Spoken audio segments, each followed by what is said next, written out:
Now, folks, listen, I got to tell you, I'm a man with some authority.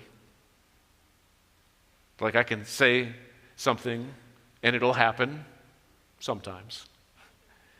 Like I can say, let the service start on time. And the service starts on time, I could say, let's everyone please stand. And everyone stands, right? So I have some authority, right? But my authority is limited. Right, honey? Sometimes I say things and nothing happens. Like I can say, don't leave until the worship service is over. I'm not pointing any fingers here this morning, but some of you, you got lunch to get to, I guess. I don't know. Or I can say, hey, please, no more old person jokes. You don't have to remind me that I turned 50 this year, right? But they still keep coming. The old people joke keep coming. That's okay. I can take it, right? Or I can say, honey, you wash the car today. And it doesn't happen. All right? I have some authority, but not all authority. Only God has all authority. When God speaks, everything in the universe obeys him, listens to him and obeys him. In the beginning, God said, let there be light, let there be dry ground, let there be vegetation. And guess what?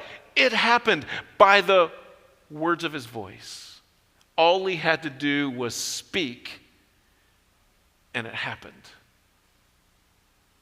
So here's Jesus. Jesus is God in the flesh, right? God in the flesh. And so Jesus said at the end of Matthew chapter 28, he says, all authority in heaven and on earth has been given to me.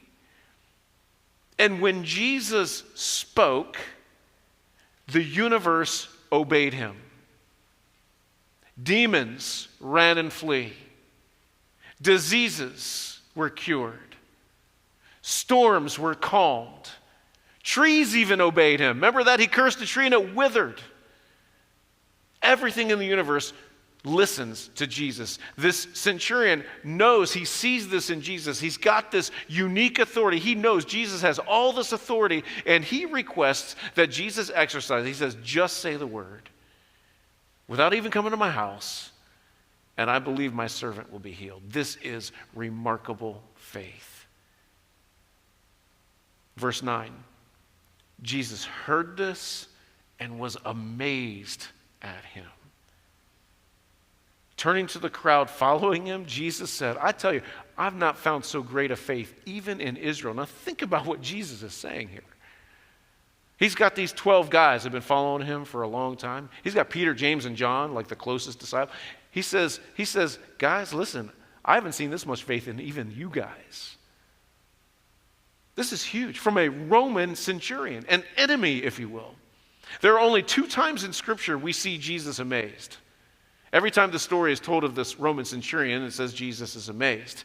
The other time that Jesus is amazed, is Mark chapter 6, verse 6. Jesus is in Nazareth, and he's amazed at the lack of faith by his own people.